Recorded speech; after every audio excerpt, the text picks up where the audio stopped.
Voltaje, energía y fuerza. Ahora mismo sabemos ya mucho de electricidad. Ya conocemos las cargas, las fuerzas, los voltajes, las corrientes eléctricas, etc. Y ahora nos preguntamos, ¿y qué pasa con eso? ¿Qué es lo realmente importante de todo ese material? Les pondré un ejemplo de lo que quiero decir. Recuerden la máquina gigante de Van Marum, una máquina que se fabricó a finales del siglo XVIII y que era capaz de producir un voltaje de 100.000 voltios. Utilizaba un banco de 100 botellas de Leyden para almacenar energía. Podía almacenar hasta 2.000 joules de energía. Y nos preguntamos ahora, ¿es eso impresionante? Tenemos que decir que no. 2.000 joules de energía es aproximadamente media caloría de alimento. O expresado en términos puramente eléctricos, esta pequeña pila de 9 voltios de un radiotransistor puede almacenar 10 veces más energía eléctrica que la que podían almacenar las 100 botellas de Leyden. Y no obstante, esa máquina podía lanzar un rayo a una distancia de 2 pies, cosa que la pila en cambio no puede hacer. Por eso la pregunta es, ¿qué es lo realmente importante en todo ello? El voltaje o potencial eléctrico es una medida de la energía potencial de una carga eléctrica, como por ejemplo de los electrones que componen los átomos del cuerpo humano. Y ustedes deberían preguntarse, ¿cuál es el potencial que une los electrones a su cuerpo? Más vale que sea mucho mayor que el que yo pueda desarrollar dándole a la manivela de esa máquina, porque si no, la máquina sería tan tremendamente peligrosa que podría hacernos trizas.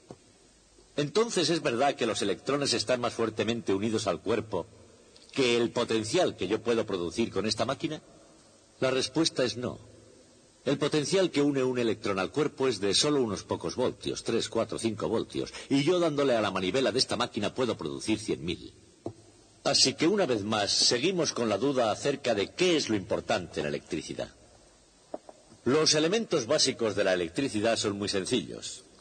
Si imaginamos cargas eléctricas puntuales en un vacío, hay cargas positivas y hay cargas negativas, que se atraen o se repelen unas a otras con una fuerza que varía en proporción inversa al cuadrado de la distancia entre ellas.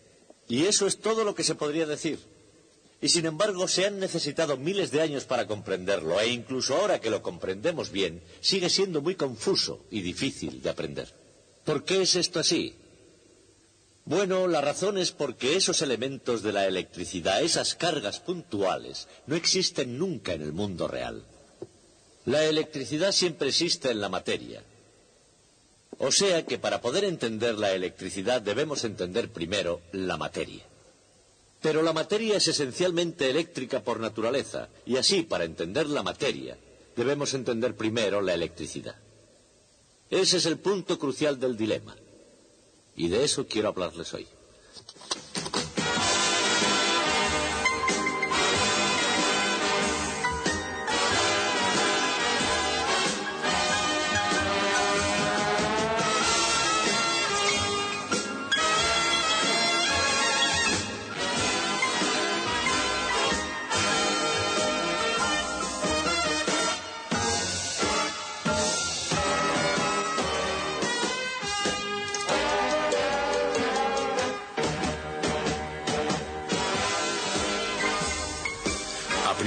Intentar ver la electricidad en su verdadera esencia parece algo tan peligroso como salir una noche por las calles de Las Vegas.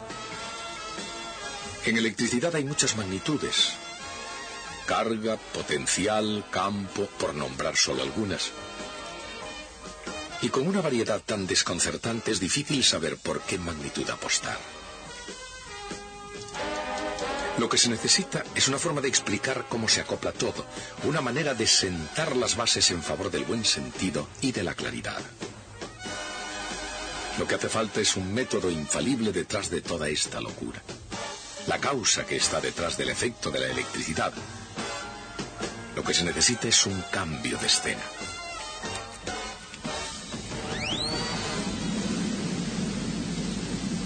Aparentemente, la conexión eléctrica entre Las Vegas y estos montes de Nevada no es inmediatamente obvia. Por una razón, los topógrafos no arriesgan nada en el juego.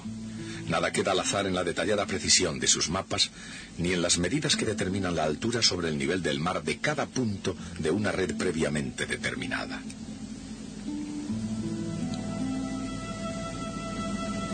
Se ha trazado una línea que une todos los puntos a una cierta altura sobre el nivel del mar, lo cual se repite después para otras alturas a intervalos regulares. Para el ojo de un experto, los contornos resultantes de puntos de altura constante proporcionan una clara descripción del paisaje real y, por la misma razón, las curvas de este mapa dan una clara representación de un campo eléctrico. Estas son las curvas de potencial eléctrico constante, e igualmente describen un terreno con sus altos y sus bajos.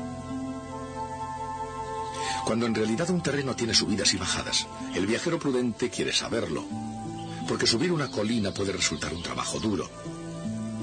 Y exactamente lo mismo sucede con el potencial eléctrico. Subir la pendiente del potencial cuesta trabajo.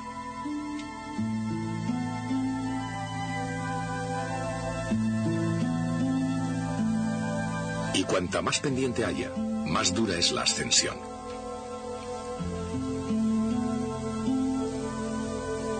Naturalmente, si el potencial no cambia, no se necesita ningún trabajo. Y si el potencial decrece, el campo es cuesta abajo todo el camino. En esta analogía, el potencial eléctrico es ascenso y el campo eléctrico es la pendiente hacia abajo. En términos más matemáticos, se puede decir que el campo eléctrico es la derivada negativa del potencial. O dicho de otra manera, el potencial es menos la integral del campo eléctrico. El campo eléctrico creado por una simple carga puntual es proporcional a 1 dividido por R al cuadrado.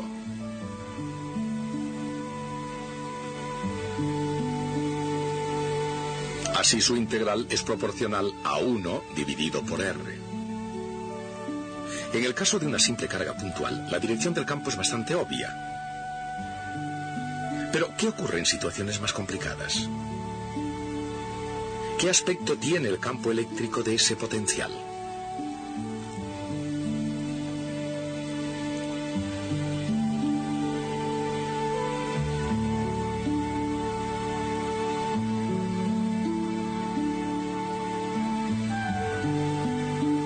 Como no supone trabajo el mover una carga a lo largo de una curva de potencial constante,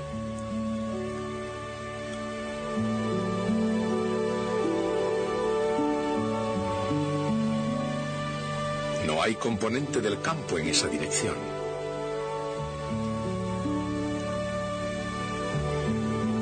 Así, el campo es perpendicular en cada punto a la superficie de potencial constante o equipotencial que pasa por ese punto.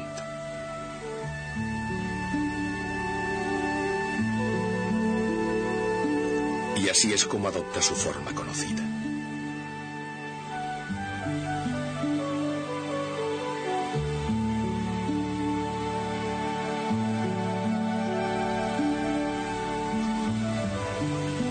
La forma normal del terreno más accidentado no son todo picos y valles. También tiene zonas totalmente llanas y horizontales. Un lago es una zona de altura constante sobre el nivel del mar.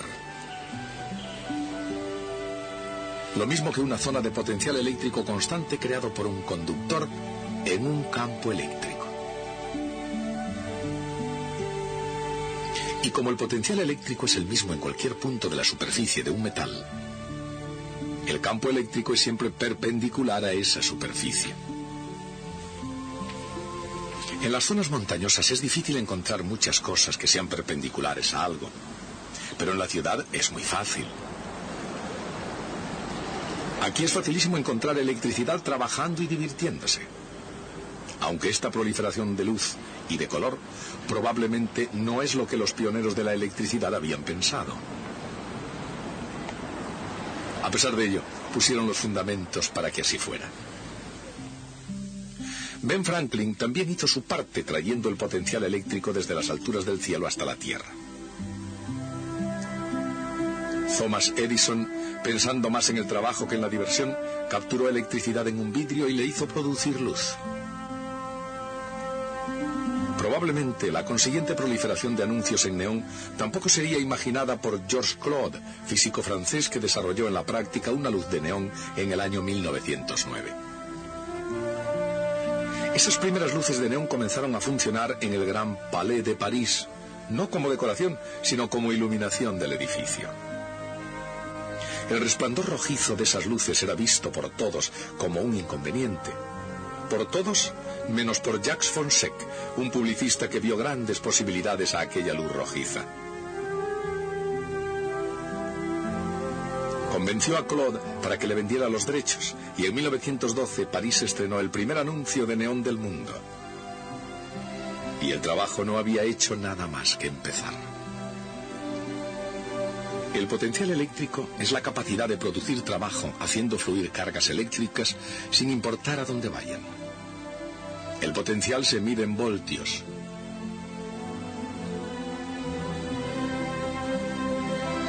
Pero, ¿cómo de grande es un voltio?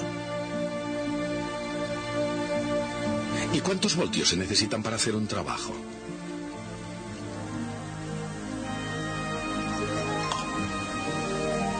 Una pila de linterna suele ser de voltio y medio.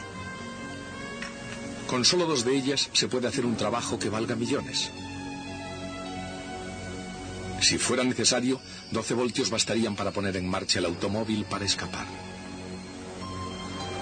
Y con 110 voltios se pueden encender 1 o 2 bombillas, o poner en fuga a un ladrón en la noche. Sin embargo, el crimen no rinde provecho. Incluso tratándose de un bandido, con solo un brazo, el juego puede ir demasiado lejos. Y cuando esto ocurre, nadie sale ganando. El 6 de agosto de 1890 a las 6:40 de la madrugada, en la Overstate Prison de New York, Mr. William Kemmler fue la primera persona en el mundo que moría en la silla eléctrica. Solo se necesitaron unos 17 segundos y unos cuantos miles de voltios. Pero la silla eléctrica no fue el primer uso de la alta tensión. En el siglo XVIII, el generador electrostático gigante de Van Marum podía generar 100.000 voltios. Igualmente la pequeña máquina de Winses y el generador Van der Graaf. Y en los modernos laboratorios de física, este doble acelerador de partículas de Van der Graaf utiliza 3 millones de voltios. Las altas tensiones no están encerradas en exóticos laboratorios. A diario, las líneas del tendido eléctrico conducen electricidad a cientos de miles de voltios a través del campo hacia la ciudad, mientras que las luces de neón utilizan unos 10.000 voltios para funcionar. Y parte de ese funcionamiento es mantener unida la ciudad. En ocasiones incluso sirve también para ayudar a unirse a las personas. Pero la electricidad también es responsable de un tipo diferente de unión. El propio átomo, ese bloque básico en la edificación de todo lo que vemos, sentimos u olemos, se mantiene unido debido a la fuerza eléctrica. Y esa atadura entre el electrón y el átomo tiene un determinado voltaje. Ese voltaje es el que mantiene al mundo unido. Entonces, ¿cuál es el voltaje del propio átomo?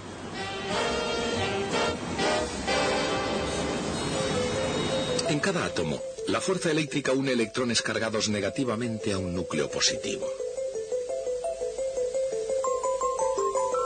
El núcleo es tan pequeño que se puede considerar como una carga puntual positiva, incluso aunque realmente se componga de neutrones sin carga resultante y de protones con carga positiva. Cada electrón tiene justamente la carga negativa suficiente para equilibrar la carga positiva de un protón. El resultado puede ser un átomo totalmente neutro. Esta representación, o cualquier otra de un átomo, es solamente un modelo, pero como modelo nos sirve de guía a la realidad. Y una realidad de gran importancia es que la distancia del núcleo al electrón más exterior de cualquier átomo es siempre aproximadamente un Armstrong, es decir, la 100.000.000ª parte de un centímetro. Desde el punto de vista de ese electrón exterior, los otros electrones equilibran prácticamente la carga eléctrica de todos los protones del núcleo, excepto la de uno.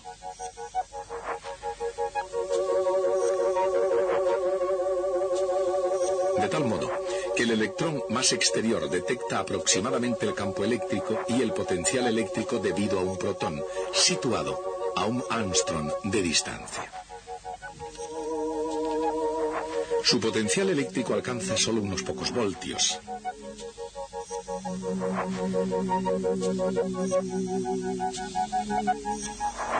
Y al ser su carga negativa, también lo es su energía potencial, medida convenientemente en unas unidades llamadas electronvoltios. Esos pocos electronvoltios, menos una pequeña energía cinética, es lo que hay que vencer para desprender un electrón de un átomo. Y aproximadamente eso mismo se necesita superar también para eliminar un electrón de una molécula o de un trozo de metal sólido. Mucho menos es lo que hay que vencer para conseguir que los turistas de Las Vegas se desprendan de unos cuantos dólares. Mientras que el jugador siente una gran atracción por el dinero, la unión que existe entre un dólar cualquiera y el jugador es francamente pequeña. Pero algunas de las otras uniones que aquí se hacen son de naturaleza más duradera. Al menos en algunos casos los vínculos son muy fuertes. Pero si unos pocos voltios atan un electrón a un átomo, ¿cómo de fuerte es esa atadura? Como el generador de Van der Graaf puede producir hasta 100.000 voltios, parece que esta máquina debería ser capaz de ionizar cualquier pequeño trozo de materia ordinaria a su alcance. Pero no es así. Algunas veces no basta solo el voltaje. En realidad, si un átomo y una Van der Graaf se enzarzan en disputarse un electrón, el átomo gana siempre.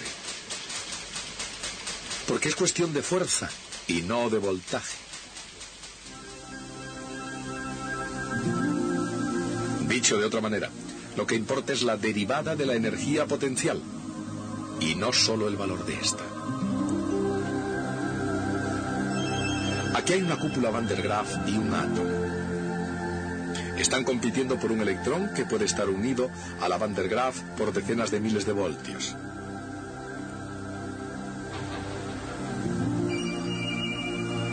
Pero ampliando esta imagen 10, 100, 1000 veces, la energía potencial del electrón debida al átomo parece ser mucho menor, pero mucho más pronunciada. De hecho, la escala horizontal ha tenido que ser ampliada. 10, 100, 1000, 10.000, 100.000 veces simplemente para ver la pendiente. La fuerza del átomo es 100.000 veces más fuerte que la de la Van der Graaf y no hay competencia. No hay competencia posible cuando la casa determina la suerte. Por eso los jugadores más listos prefieren dejar poco al azar. Benjamin Franklin era una de esas personas. E incluso encontró el modo de evitar los riesgos de las tormentas. Y de hecho su invento del pararrayos salvó muchas iglesias, graneros y casas de las llamas y la destrucción. ¿De dónde viene la luz del rayo? Cuando hay una chispa, las moléculas de aire se ionizan momentáneamente dejando un gas de iones moleculares positivos y electrones negativos llamado plasma. Muy rápidamente, la fuerza eléctrica entre los iones y electrones hace que se vuelvan a combinar formando materia neutra, desprendiendo su exceso de energía en forma de luz.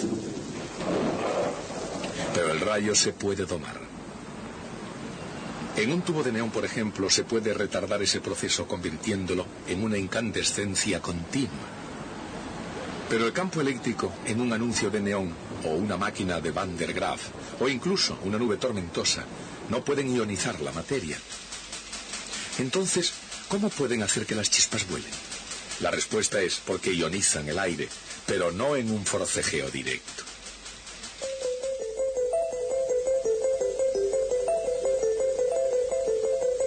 El aire alrededor de la esfera del generador de Van der Graaf contiene siempre algunos electrones casualmente.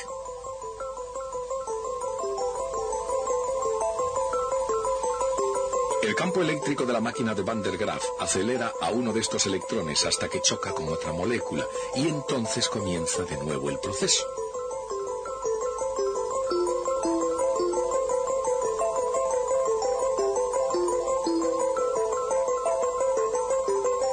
Si la distancia entre átomos es suficientemente grande y el campo es suficientemente potente, el electrón puede adquirir suficiente energía cinética como para desprender otro electrón cuando choca.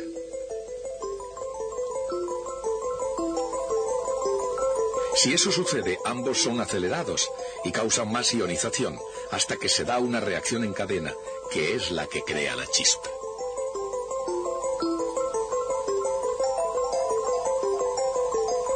Así que un generador Van der Graaf o un anuncio de neón ionizan el aire no por pura fuerza eléctrica, sino mediante colisiones.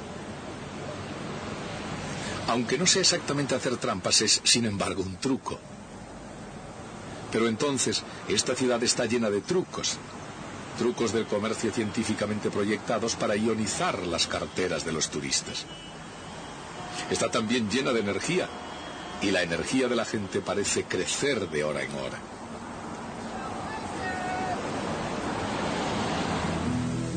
La energía eléctrica, por otra parte, sube con el voltaje y con la carga.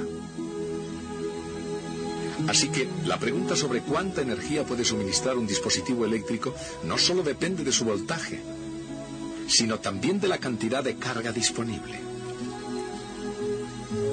La máquina de Van der Graaf y este generador electrostático gigante alcanzan voltajes muy altos antes de que las chispas los descarguen. Pero ni siquiera las 100 botellas de Leyden de la máquina de Van Marum podían almacenar tanta carga como la que hay en la batería de un automóvil. Incluso, aunque tenga un voltaje mucho menos que esas máquinas, almacena tanta carga en forma química que es mucho más útil.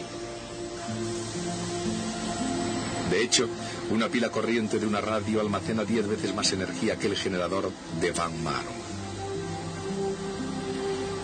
Una batería es un almacén de energía, pero por muchas baterías de que dispongamos aquí mismo, un día cualquiera, hay mucha más energía almacenada. No obstante, solo una pequeña fracción de la inmensa energía potencial de este agua se convierte en energía eléctrica. Esa energía viaja a través del desierto hasta la ciudad, donde es irradiada en la noche en toda clase de colores, formas y tamaños. Pero detrás de esa fachada resplandeciente, la carga, el campo, la energía, el voltaje y la fuerza son los ingredientes de la electricidad. Y esos materiales son los que mantienen unido al universo. A principios del siglo XIX, un químico británico, John Dalton, propuso la ley de las proporciones simples y múltiples. Y esa ley, por vez primera, dio un sólido y científico fundamento a la antigua idea de la teoría atómica de la materia. Pero no todos los científicos aceptaron la teoría de Dalton. Durante ese siglo hubo un grupo de químicos conservadores que fundamentalmente pensaban que era mala ciencia creer en algo que no se podía ver. De la teoría atómica decían, no necesitamos esa hipótesis. Ellos no eran los únicos que no creían en la teoría de Dalton. Dalton tenía un rival para el título de el químico más grande de Inglaterra. Se llamaba Humphrey Davy. Y Davy tampoco creía en la teoría de Dalton, pero por razones totalmente opuestas. Pensaba que Dalton no había ido bastante lejos. Su argumento era algo parecido a este. Decía, hay 40 clases de elementos conocidos. Eso significa que, de acuerdo con la teoría de Dalton, debe haber 40 clases diferentes de átomos indivisibles que expliquen las propiedades de esos elementos. Pero, decía, de esos 40 elementos, 26 son metales. Y todos ellos comparten las propiedades de superficie brillante, buena conductividad eléctrica y térmica, ductilidad mecánica y algunas otras más. Y no es casualidad que se den esas propiedades en 26 ocasiones independientemente. Tiene que haber subyacente un principio de metalización. Era como decir que los átomos de Dalton debían tener una estructura interna. Bueno, pues se necesitaron 100 años para llegar a la conclusión de que los dos, Dalton y Davy, tenían razón. La materia está compuesta por átomos, y los átomos tienen una estructura interna que explica por qué existen los metales. Pero mucho antes de que se comprendiera esto, incluso antes de los tiempos de Davy y de Dalton, todo ello había sido utilizado por un astuto italiano, Alessandro Volta, que había inventado la pila eléctrica. Pero de todo eso hablaremos el próximo día.